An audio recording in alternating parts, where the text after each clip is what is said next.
É ciência. É nutrição.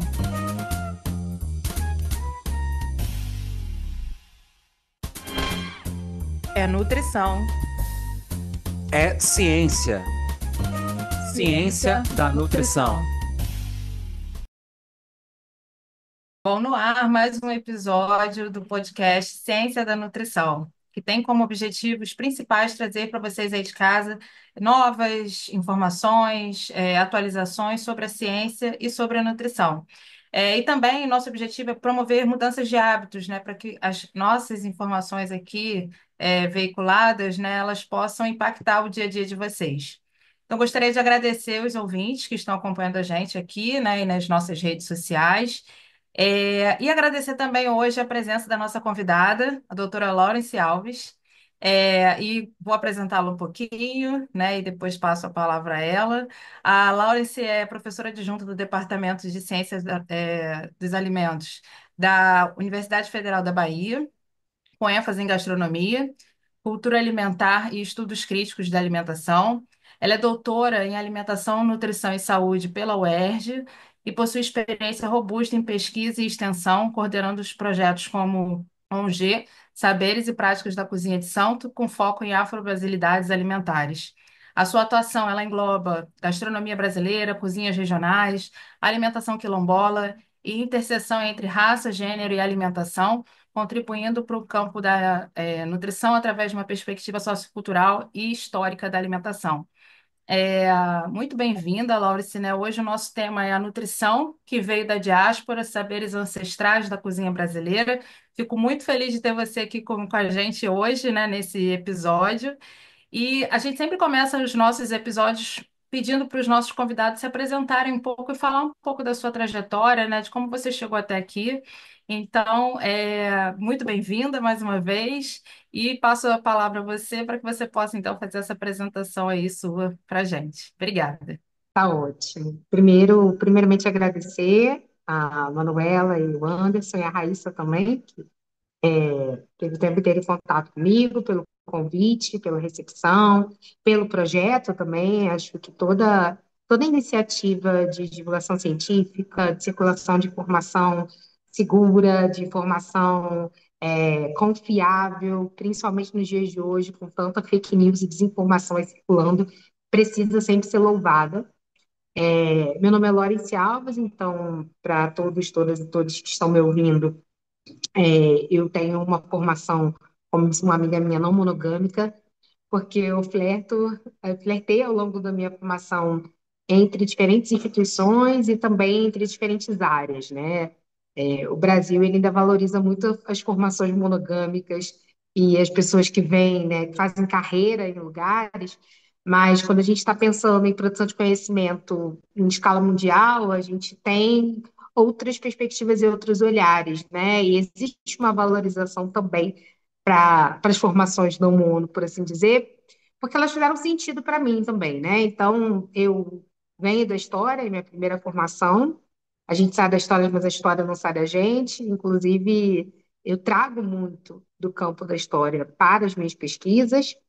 Eu venho da história, mas sempre fui muito imersa e cativada pela área da saúde. Então, a minha pesquisa na história já era ligada à área da saúde, que desemboca no mestrado, que eu fiz na Fiocruz, onde eu trabalhei com história das ciências da saúde, trabalhava com história da loucura, com pacientes do Hospício Nacional de Alienados, alcoolismo, já fazia discussões de raça, ainda que eu tivesse muito que essas discussões e esse processo de letramento estivesse muito embrionário, né? Eu sou uma mulher negra, que venho de uma área de subúrbio do Rio de Janeiro, né? Tenho uma formação que eu faço esse ensino médio em escola pública, então vem de uma realidade. Eu brinco que eu sou cria do serviço público, né? Do setor público de formação, da educação pública, porque foi por onde eu me formei, transitei a vida inteira. Eu sou da primeira turma de cotas raciais da UERJ, e algo que foi muito importante, fui a única pessoa da minha turma que passou no mestrado, inclusive. Então, eu fui a primeira pessoa de cotas quando eu volto para o doutorado também na UERJ. na nutrição. Então, os caminhos que eu escolho de formação, eles foram caminhos que faziam sentido com aquilo que eu gostava de pesquisar, com o que eu tinha afinidade, com o que eu tinha inquietação. Uma coisa que eu falo muito para os meus alunos, alunas, é que tentem sempre que possível fazer aquilo que dá prazer, aquilo que dá sentido, porque é muito ruim a gente trabalhar com aquilo que a gente não gosta. É óbvio que nem todas as pessoas têm o privilégio de escolher. Eu estava lendo Bell Hooks esse fim de semana, e justamente o capítulo que ela fala do amor próprio, eu não vou lembrar exatamente o nome do livro, mas é tudo sobre o amor. Eu acho que é esse o título. E que ela estava falando sobre essa questão da relação do trabalho, né? Que a gente é muito ensinado a olhar o trabalho como só esse lugar do provento, do sustento, e não como lugar do afeto, como lugar do prazer, como lugar, um lugar possível de amor. E eu sempre tentei, mesmo nos trabalhos mais precarizados, eu já fui atendente de telemarketing, adoeci nesse lugar, mesmo nos trabalhos mais precarizados, eu sempre tentava seguir, inclusive, sem ter lido Bell Hooks, um pouco da dica que ela está falando, né? Que é tentar fazer o seu trabalho bem. Não nessa perspectiva de vestir a camisa da empresa, ou atender as demandas desse capitalismo selvagem, mas eu trabalhava com atendimento ao cliente, por exemplo, então eu sempre tentava resolver o problema do cliente. Então, quando eu escolho os meus campos de pesquisa, tem também um diálogo com resolver inquietações e ausências que eu fui sentindo ao longo da minha formação.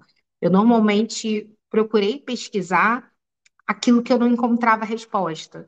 E procuro dar aula também daquilo que eu encontro muito pouco sendo falado, né? Então, eu sempre tento trazer isso para o meu trabalho, sempre tento ser a professora ou dar aula que eu gostaria de ter. Isso é muito um exercício que eu trago para a minha vida. Então, eu flerto com a alimentação, né? Desde sempre, porque minha avó foi cozinheira, minha mãe trabalhou com comida, eu sempre gostei muito de cozinhar.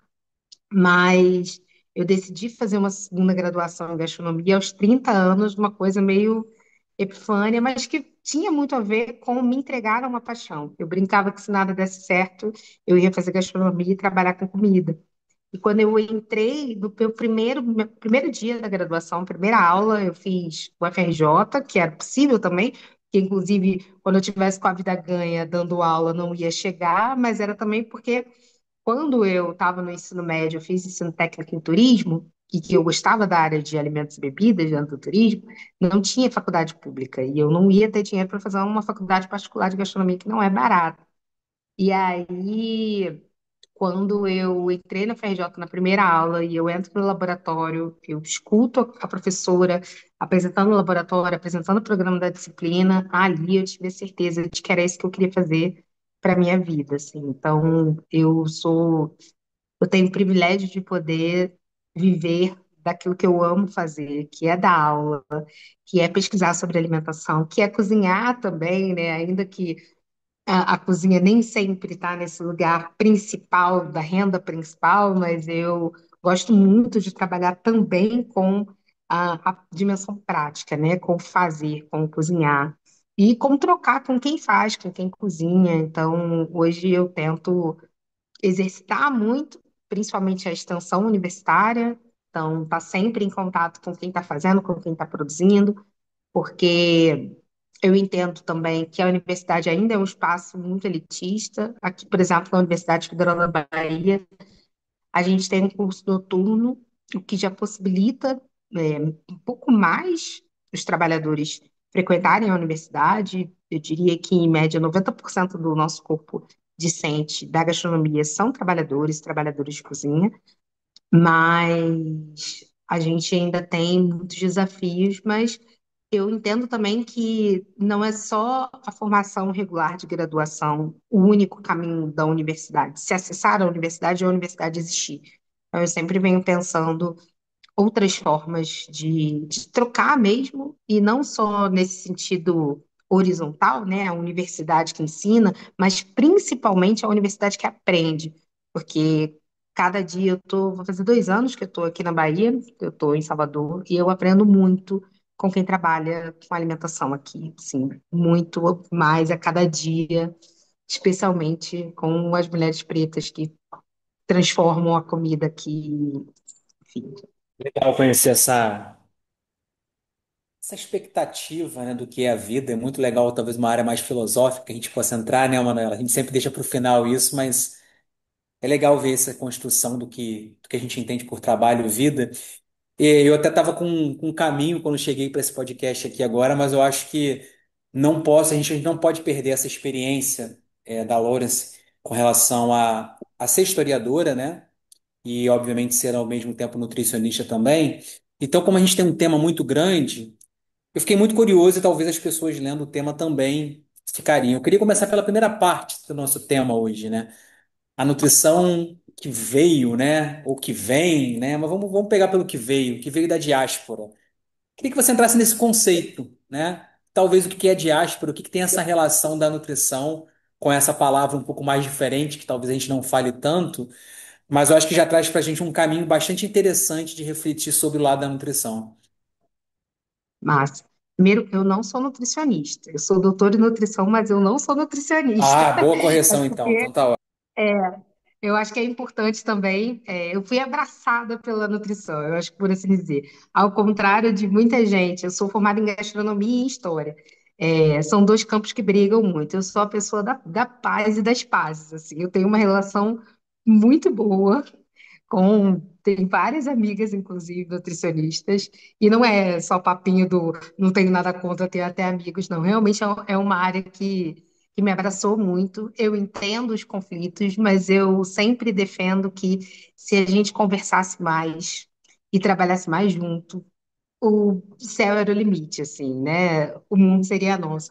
Uma vez eu assisti uma aula inaugural de um professor, eu não lembro de onde ele era, mas era fora do Brasil, e que ele estava falando, né? No caso, foi na FRJ, mas a mesma coisa acontece aqui na Bahia, que são unidades acadêmicas que abrigam os dois cursos, gastronomia e nutrição. O quanto isso é rico e que não tem em outros lugares do mundo. E o quanto a gente explora isso muito pouco no Brasil. E eu concordo com ele, eu acho que a gente poderia, enfim, trocar muito mais. Posto isso, falar sobre nutrição na diáspora, né, é falar sobre reinvenção de comeres. E eu acho muito importante porque, normalmente, quando a gente vai olhar para a alimentação, do que eu vou chamar aqui de afroperspectiva, né? Mas pensando que algumas pessoas vão falar de contribuições negras ou de herança africana, tem uma tendência a se olhar do lado de lá e tentar pensar muito ligado a uma questão de origem, de gene, né, de gênesis, né? Então, quais foram os alimentos, quais foram as técnicas, como se as coisas tivessem quase que magicamente atravessado o Atlântico, né? E quando a gente está falando de diáspora, a gente está falando de uma experiência única no mundo, que é a reconstrução da existência no território das Américas a partir de um conjunto de experiências de violência, de dor, de desterritorialização, de desumanização, que também vai atravessar os nossos comeres, né? Então, é falar sobre saberes, e isso foi possível atravessar o Atlântico com os nossos ancestrais, saberes que atravessam, saberes inclusive de conhecimento da natureza. Tem uma pergunta que o pessoal que vai comer maniçoba a primeira vez sempre faz. Maniçoba é um prato que é típico no Pará, mas ele também é muito típico no recôncavo da Bahia. Inclusive, são dois pratos muito diferentes, assim. Eu particularmente gosto mais da maniçoba do recôncavo, mas aí é uma opinião. Ele é feito a partir da folha da mandioca. E, de fato, a maniçoba do Pará, que é feita com a mandioca brava, né, ela precisa de um processamento térmico nas folhas para tirar a toxicidade. Então, ela precisa ser cozida por 7 dias. E aí o que acontece? A concentração do ácido cianídrico, que é o que é tóxico para o nosso organismo, né, ela vai variar de folha para folha, do tipo de folha. Então, o que eu estou falando sobre conhecimentos que atravessam é que não é sobre uma sabedoria que trabalha na chave da empiria, tentativa e erro. Porque a nossa ciência, ciência eurocêntrica, né, ela se estrutura muito numa razão objetiva, né? E que você vai experimentando, desenvolve tese, antítese, vai fazendo aqueles testes até você chegar numa síntese, num resultado que vai ser apresentado para uma banca que vai validar. Quando eu estou falando de sabedoria ancestrais de matrizes africanas e também de matrizes dos povos originários, a gente está falando de povos que leem e escutam a natureza. É uma outra lógica de pensar e de pensamento que muitas vezes a ciência não valida, não considera como válida. E aí as pessoas perguntam: quantas pessoas precisaram morrer para se chegasse ao tempo certo de cozimento da maniçoba? E a resposta tem uma resposta sensacional que uma grande chefe de cozinha, pensadora, pesquisadora, que é a Tainá Marajoara, diz: nenhuma. E nenhuma pessoa precisou morrer, porque a gente não trabalha o pensamento não eurocêntrico ocidental, né? O pensamento dos povos tradicionais, ele vai escutar a natureza. Né? Então, escuta esse movimento, observa. A gente tem diversos povos é, africanos mesmo, que cozinham folhas, que cozinham ramas e que comem a integralidade dos vegetais. Essa sabedoria de identificar o que é para comer, o que é um suporte, o que é venenoso, o que não é, até que ponto isso pode ser manejado ou não. Isso é sabedoria de quem não enxerga, não se enxerga como um ser à imagem e semelhança de Deus, com o direito divino de dominar a natureza, mas que se enxerga como natureza. É uma compreensão de humanidade que é uma humanidade muito mais horizontalizada, né? E que, inclusive, diviniza a natureza. A natureza também é sagrada, a natureza também é divina. Então, é preciso manejar ela com muito respeito e consciência, porque ela vai dizer para você como ela deve ser manejada. Eu brinco com os meus alunos quando eu dou aula para os períodos iniciais. Se a gente observar a cebola, ela mostra para gente os cortes possíveis que a gente vai aprender, por exemplo, de técnicas francesas. Observa a natureza, a gente vai perceber o que funciona, o que não funciona. Se a gente tem esse olhar e esse ouvido atento, o corpo atento à escuta, né? Porque tem uma autora que eu gosto muito, que é a Oyeronki Orumi, que ela vai dizer que os povos, as filosofias africanas, elas não privilegiam a visão. A gente não classifica o mundo só com a visão, mas é todo um conjunto de sentidos e sensorialidades que é, vão fazer com que a gente interaja, se perceba existindo no mundo e interaja com o mundo. Então, ela chama isso de cosmopercepção e não cosmovisão, como muitas vezes a ciência eurocêntrica escolhe, né, o termo para falar sobre os nossos saberes. As nossas cosmopercepções, elas trabalham de uma maneira muito mais holística para pensar isso. Eu estava ouvindo um vídeo sobre a toxicidade da mamona. Então, o quanto a mamona é venenosa e vou falar de infância do Rio de Janeiro, mas isso acontece em vários lugares. Eu cresci com guerra de mamona, em que a gente tacava mamona um no outro, que é uma folha, um frutinho, se você observar, completamente espinhoso, né? Mas que tem um óleo muito poderoso.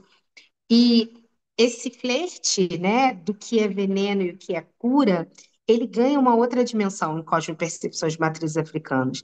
Tem uma celebração no candomblé que se chama Olubagé, e que é celebração dedicada, né, votivamente ao sagrado que lida com essa dualidade, vida e morte, doença e cura, e que elas não estão tão distantes, mas elas conversam muito, em que todas as comidas favoritas, mas assim, alguma comida votiva da maioria do panteão dos orixás, ela é feita.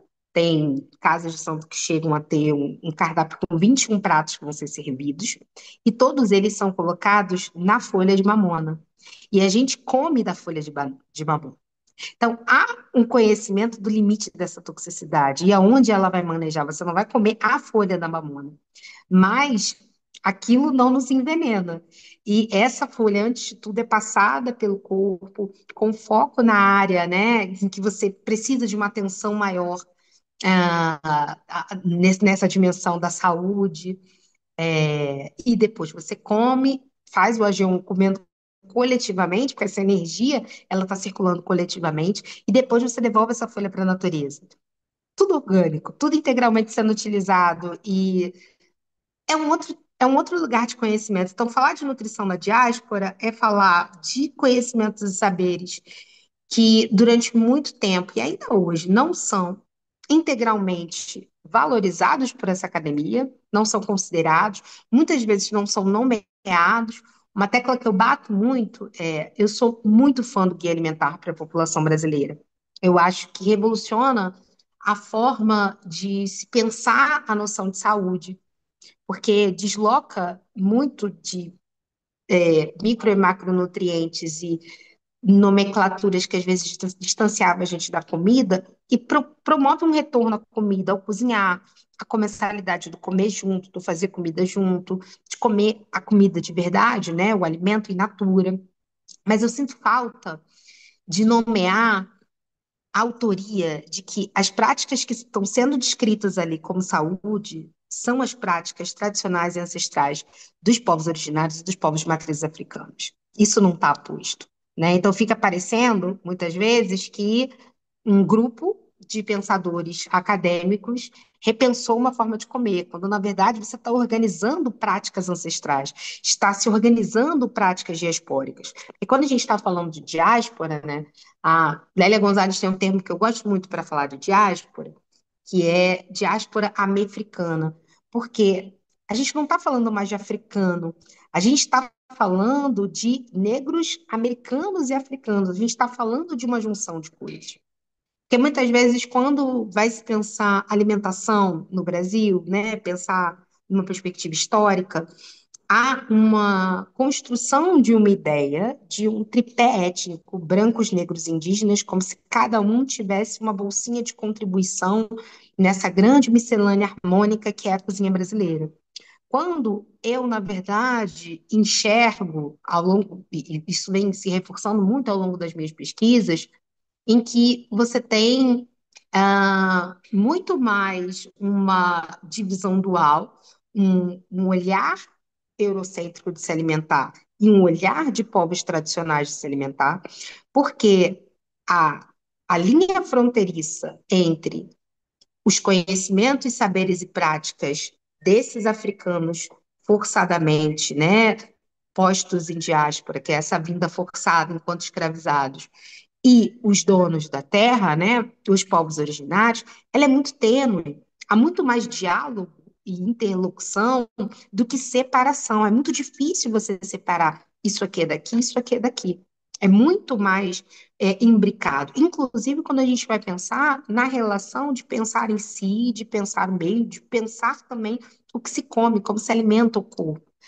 É uma noção de nutrição que ela é integral. Ela não está pensando só naquilo que a gente come, mas naquilo que a gente bebe, como a gente produz, como a gente, por exemplo, uma noção carne ou sentido quando você olha para esses povos e está em momentos pontuais sendo partilhados pela coletividade, rituais de iniciação, de algum tipo de mudança específica de status de comunidade, de celebração, de colheita. A carne, ela não é essa presença no dia a dia. Você vai ter processos de cura para que essa carne dure, seja por salga, seja por defumação, né? O moqueado, para que você tenha um pouco dessa carne presente ou não. Mas você está falando de uma comida vegetal, né? Seja na base dos vegetais mesmo, os tubérculos, legumes, frutos, dos cereais, das leguminosas. Se a gente for olhar para a alimentação dos povos originários, ela vai mudando, obviamente, porque os biomas mudam, os sujeitos mudam, os sujeitos que estão lendo a natureza e a própria natureza, os territórios mudam, mas há uma escuta da natureza em todos esses territórios, né? Você come o que tem disponível e que é sagrado e também vai fazer parte dos rituais das diferentes manifestações de sagrado dessas regiões.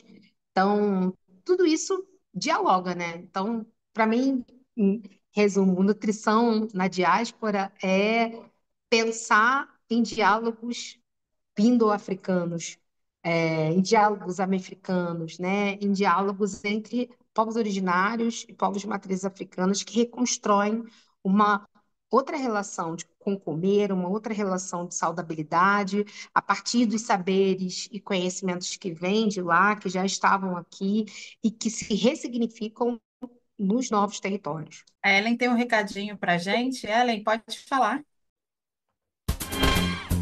Olá, professor Anderson, professora Manu e queridos ouvintes do podcast Ciência da Nutrição.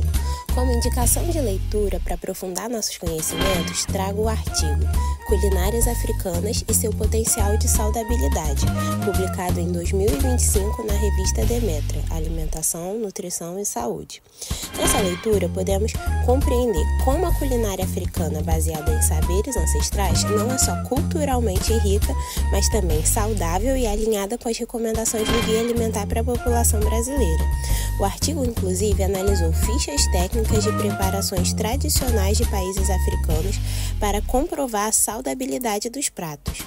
Esta pesquisa ajuda a desconstruir estereótipos eurocêntricos sobre a alimentação e a promover uma dieta mais diversificada e nutritiva. Muito legal, né? Se você deseja conhecer sobre estes e outros temas, não deixe de conferir nossas indicações no site www.cienciadanutrição.com.br, tudo junto e sem acento. Obrigada, Ellen. Eu gosto muito de ouvir a Laurence, eu falo com isso desde quando eu a conheci, né?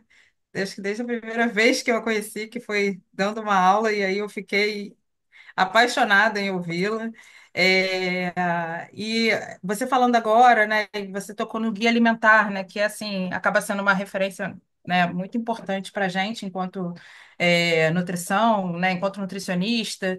E aí eu queria que você pudesse falar um pouquinho, né, nesse ponto específico sobre o guia alimentar e as preparações, né, a alimentação como um todo do ponto de vista é, das comidas afro-brasileiras, né? Assim, a gente percebe muito que as pessoas têm um certo preconceito, né, sobre as comidas afro-brasileiras, mas quando a gente vai olhar, né, a característica dessas preparações, elas conversam muito com o guia alimentar.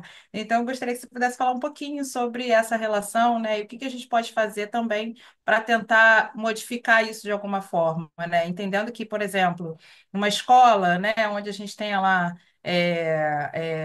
crianças que sejam quilombolas ou, né, as próprias crianças pretas mesmo não têm essa aproximação, por exemplo, né, nas escolas com relação a esse tipo de comida, né, que às vezes não consegue ser dada no dia a dia, né, mas que poderia ter sido introduzida ali, né, pela própria escola. Então, eu queria que você pudesse falar um pouquinho sobre isso.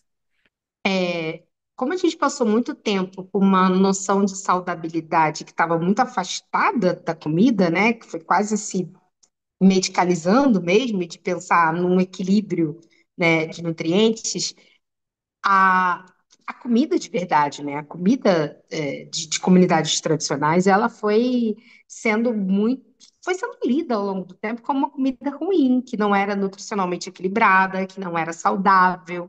Eu tive uma orientanda, a Malu, e que eu sou péssima para nome. Eu tenho que, antes de fazer essas coisas, fazer uma listinha com o nome e sobrenome das pessoas. Mas Malu faz parte do Culinafro também. Ela agora está fazendo residência, é nutricionista, eu participei da banca e co-orientei o TCC dela. A Malu fez uma coisa muito interessante, ela formou pela FRJ de Macaé, que ela analisou as receitas de uma religiosidade matriz africana, que é o Omolocô, que tá, bisavô dela era pai de santo, enfim, isso levou ela a pesquisar, ela é praticante da religião, e aí ela analisou à luz do guia. Então, ela fez uma tabela com os ingredientes de todas as preparações e foi usando a classificação, né, proposta pelo guia e conseguiu comprovar, né, por meio disso, em que as receitas são saudáveis dentro dos novos critérios de saudabilidade. O que eu percebo que a gente tem é uma dificuldade de trazer a proposta do guia, né, de trazer de uma maneira que devolva, né, a essa comida que foi historicamente taxada como insalubre, né, comida de pobre, comida de preto, essa noção de saudabilidade, inclusive para as pessoas que sempre comeram isso. Que esse talvez seja o grande desafio, porque como sempre muitas dessas comidas estiveram associadas a um lugar de escassez, ao lugar de era o que tinha, do que era possível, as pessoas também escolhem se afastar, porque a noção de bem comer, ela estava no industrializado. Ela estava naquilo que não era acessível. Ela está numa quantidade de carne como uma abundância de bem comer, por exemplo, né? De saciedade, de sustância. Então, eu acho que talvez o nosso compromisso enquanto profissionais da área de alimentação é ressignificar a relação das pessoas, né? E pensando em senso comum de uma maneira geral, com os nossos comeres tradicionais. Então, pensar em todas as variáveis possíveis do milho, né? Então, aproveitando que, né, aproveitando o período do ano que eu mais gosto, que são os festejos juninos, a gente tem uma infinidade de coisas que são muito saudáveis, né? E que talvez foram se tornando menos saudáveis porque começaram a ganhar adição, por exemplo, a substituição do leite de coco pelo leite da vaca, a substituição de um leite de coco aqui ainda é muito fácil a gente fazer o leite de coco, porque a gente encontra em vários lugares uma maquininha caseira super simples, que é um ralador de coco que rala na hora, assim. É um negócio sensacional que eu fico pensando, por que não tem isso no resto do Brasil? Eu não vejo, e muito em outros lugares. Então a gente consegue comprar o coco fresco. Substituição disso por leite de coco, que às vezes nem são mais leite de coco, né? Tem um gosto quase que de um sabão. É, a substituição desse açúcar, né, que estava numa rapadura, por exemplo, pelo açúcar refinado, pelo leite condensado.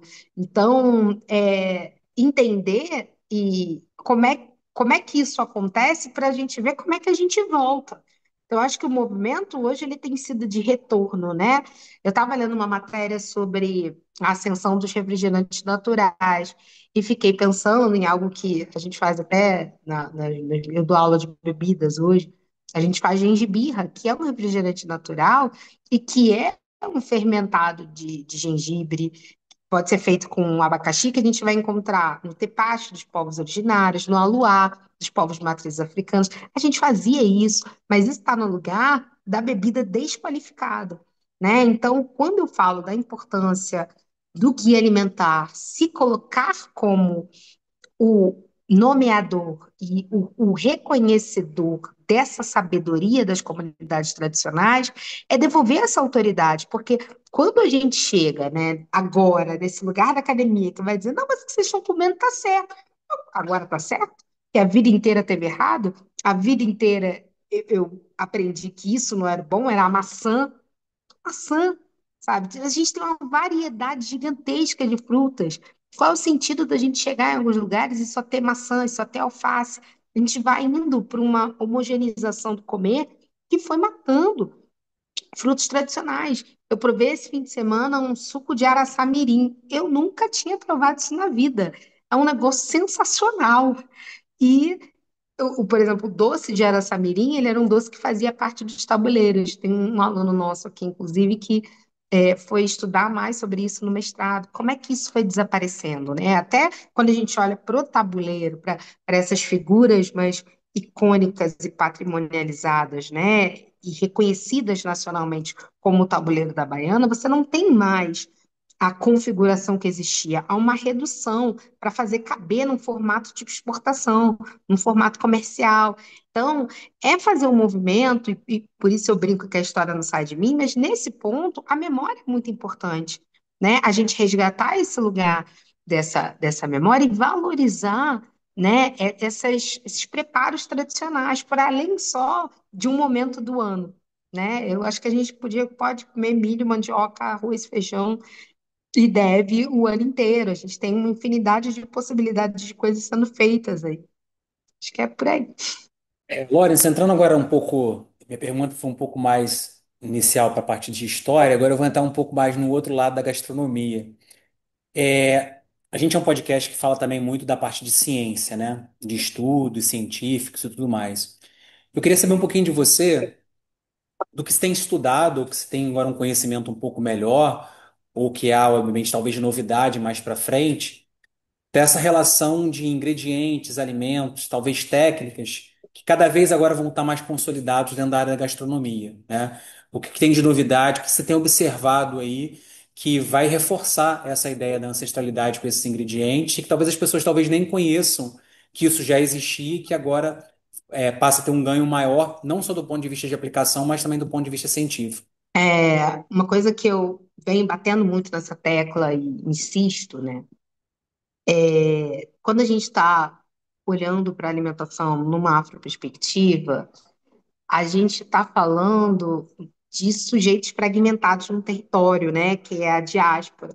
Então, é muito difícil, muitas vezes, a gente entrar numa disputa de esse ingrediente é meu, esse prato é de origem de tal pessoa. A gente sempre vai perder. Primeiro, porque quem domina a narrativa sobre a memória em torno dos pratos e do ingrediente é o colonizador. A gente, por exemplo, aprende a vida inteira que a gente come arroz porque o Império Ultramarino Português chega até a Ásia e é esse colonizador que traz esse arroz da Ásia. Quando, na verdade, o arroz que entra nas Américas é não só o grão, como as técnicas de cultivo e processamento são africanas. Tanto quando a gente está falando da produção de arroz no sul dos Estados Unidos, como a gente está falando da produção que começa no norte do Brasil, norte e um pedaço do Nordeste. Depois que a gente vai ter essa produção migrando para o sul, já um outro arroz e tudo mais. O próprio, se a gente olha para determinados pratos, né, essa coisa de um arroz com tudo dentro, esse arrozão com muita coisa, vem muito de uma base de um jollof, que é esse arroz mais misturado africano, e que a gente vai encontrar no jambalaya dos Estados Unidos, que a gente vai encontrar em arrozes do Caribe, e uma infinidade de arrozes com tudo dentro que a gente tem no Brasil. O que eu quero dizer com isso? Os estudos de comida norte-americana, né, os Black Studies que estão estudando alimentação, eles chegam num consenso de termo para olhar para uma comida negra norte-americana que é a soul food. Então, talvez a única comida do mundo que não esteja associado a um território, a uma ideia de nacionalidade territorial, mas a uma coisa transcendente que é a alma. Esses dias eu ouvi o termo Indian Soul Food, que os indianos estão trazendo para si. E eu tenho pensado muito, né, numa American Soul Food, numa diáspora Soul Food, porque quanto mais eu vejo e leio produções, trabalhos com comunidades tradicionais em diferentes lugares do Brasil, mais eu vejo proximidades de técnicas e usos de ingredientes do que distanciamentos, mesmo em territórios tão distantes. Tem um pessoal muito massa de pesquisa no Ceará, que eles é um grupo de pesquisa que trabalha dentro de um equipamento chamado Mercado Alimenta CE, que tem uma equipe incrível, que eles inclusive estão montando uma loja a partir dos produtos das expedições que eles fizeram. Eles fizeram expedições em comunidades quilombolas, 10 regiões diferentes do estado, fizeram registros disso em livro, tem registro de documentário, inclusive uns vídeos maravilhosos que estão no YouTube, chamado Guardiães. E eles produziram um livro recentemente chamado Mistura Quilombola, que foi em parceria com o Senac, mas ainda não está sendo comercializado, foi uma tiragem pequena, espero que seja, inclusive. E as receitas que eu vejo ali, eu vejo nas pesquisas que eu tenho de Minas Gerais, de alguns lugares da Bahia, do Rio de Janeiro, alguns lugares do Sul, alguns lugares do Centro-Oeste. Eu quero dizer que a nossa comida, ela atravessa território porque esses corpos negros em diáspora foram fragmentados. Então, são esses saberes fragmentados que vão se cruzar com sabedorias dos povos originários locais e ressignificar os modos de comer. Então, tem muita coisa parecida, mas a gente vai ter ali um rol de ramas, vai mudar qual é a rama, vai ser uma taioba, vai ser um coentro largo, vai ser um tipo específico de agrião, vai ser uma bertalha, mas as ramas sendo cozidas e transformadas em refogadinhos de folha, a gente encontra em vários lugares. E aí, por que que eu falo sobre fugir da questão da origem? Porque como a narrativa ela é sempre dominada racionalidade eurocêntrica, o que a gente sempre tem de publicação, e quem está dominando a publicação, quem consegue chegar nesse mercado editorial, né? É sempre a narrativa de que na Europa tem. Associa-se a um prato europeu, associa-se ao colonizador. Então, eu hoje defendo a necessidade da gente se descolar do discurso da origem e se conectar com o discurso dos sentidos e significados, independente de onde começou, né? Independente de quem ensinou para quem. Qual é o sentido que aquela comida ali tem? Para aquela pessoa que está trazendo aquela narrativa daquele território. Porque quando a gente escuta, né, a mãe, a avó, a sustância, a sobrevivência, o que me permitiu estar aqui hoje, o que me conecta com a minha comunidade, esses discursos e esses sentidos, eles são muito parecidos. Então, eu acho que o caminho hoje para a gente pensar a alimentação no Brasil é escutar as pessoas e os territórios, é fugir da origem, do fetiche da origem, da gênese, quem criou o prato é de que etnia, é um prato de matriz africana, é um prato indígena, e pensar que, mesmo distantes, esses territórios estão dialogando de uma maneira que é muito mais transcendental do que um trânsito do colonizador, né? Que é muito mais da alma, que é muito mais de outras coisas. Manuela, quando toca essa musiquinha, infelizmente, fala que a gente tem que parar. O pessoal tava. A gente tava aqui tão compenetrado que a gente até esqueceu do tempo. Pois é, Anderson, eu ficaria aqui, ó, o tempo inteiro ouvindo o Laurence, né, trazendo todas as suas experiências e esses saberes que eu acho que são super importantes, assim, para gente, né, como nutricionista, para os nossos ouvintes, para os nossos estudantes, né, que estão nos ouvindo também. Eu acho que é super importante, enquanto brasileiro, né, ter esse conhecimento, né, e ouvi-la. Então, assim, fico muito feliz. A Milena tem um recadinho para gente. Vamos ouvir o que a Milena trouxe aí para gente hoje. Olá, pessoal! Aqui é a Milena e estou passando aqui para lembrar que as nossas redes sociais estão literalmente a um clique de você. Para nos encontrar nas redes como YouTube, Spotify, Instagram e TikTok, basta pesquisar por @podcast Ciência da Nutrição. O nosso podcast também se encontra no Spotify. E você também pode acessar o nosso site através de podcastcienciadanutrição.com.br. Lá você vai encontrar mais informações sobre esse e outros episódios. Obrigada, Milena. Só para lembrar vocês, né, que a gente está aí nas plataformas de streamings, né, nas redes sociais, né, então acompanhe a gente, né, e fiquem atentos aí aos nossos episódios. Laurence, a gente queria agradecer muito a sua presença aqui conosco. Tenho certeza, assim, que dos programas que a gente gravou, acho que em termos de profundidade de conceito, de refletir um pouco daquilo que a gente faz no nosso dia a dia, trouxe uma reflexão muito grande. Pode dizer que pra gente aqui, tanto eu como a Manuela, é sempre um aprendizado muito grande e hoje não foi diferente. Então eu queria te passar a palavra para suas considerações finais, para tudo aquilo que você quiser divulgar. O espaço aqui está totalmente aberto aí, agradecendo mais uma vez a tua colaboração aí conosco. Obrigada, Manuela. Obrigada, Anderson, Raíssa e toda a equipe de produção do podcast. Quero dizer que foi um prazer conversar, falar, é sempre bom. Eu sempre gosto, né, da fala como esse lugar de circulação. Dizer que sigo minhas redes sociais, que é onde normalmente eu divulgo minhas coisas, né? Agora tá @Laurence Alves.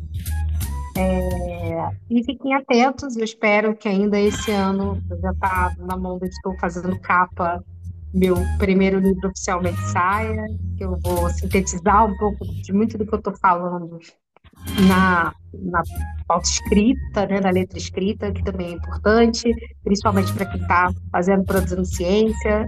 Se tá podcast é bom, é importante, mas a gente também tem que ter uma materialidade de produção textual para chegar em outros lugares. Laurence, a gente sempre gosta de deixar o nosso convidado em saia justa no final, né? Vou te dar um tempinho para pensar. Manuela, uma palavra aí que foi o nosso podcast de hoje. Vou colocar uma palavra só não, tá, Anderson? Que eu não vou conseguir. Mas eu acho que a alimentação ancestral, eu acho que é o que me remete ao que a gente ouviu hoje, né? Que é esse resgate mesmo que a gente precisa fazer, né? A gente não pode deixar os nossos saberes ancestrais sobre alimentação se apaguem ao longo do tempo. Nós falando aqui como uma mulher preta também, assim como Laurence, né? E a gente tem muita coisa aí que veio, né, da nossa família, né, dos nossos ancestrais, que a gente não pode deixar se apagar, né? Então, vai ser isso. Isso tudo, não foi nem uma palavra, foi um tudo. Dei uma colher de chá, Laurence. Agora para você, uma palavra aí que foi o nosso podcast. Eu vou que nem Manu, vou falar duas palavras, vou falar gastronomia e afro-brasilidades, assim. Muito bem, para mim ficou fácil agora que eu vou colar da Laurence que ela falou. Eu acho que discutir alimentação e nutrição, a palavra hoje, ainda mais com esse tema, é escuta. E mais do que isso, a gente tem que escutar a nossa ancestralidade, a gente tem que escutar esse deslocamento dessa diáspora que está acontecendo. E a gente fica muito feliz que você está aí nos ouvindo, está nos escutando. É muito importante para a continuidade do nosso trabalho. Se você chegou até aqui no nosso podcast, marque as notificações, ative o sininho e continue não só ouvindo a gente, mas ouvindo a todas as pessoas que estão ao seu redor, que a gente tem certeza que esse momento de escuta, esse momento de parar um pouquinho e ouvir, talvez seja o que esteja faltando na nossa vida.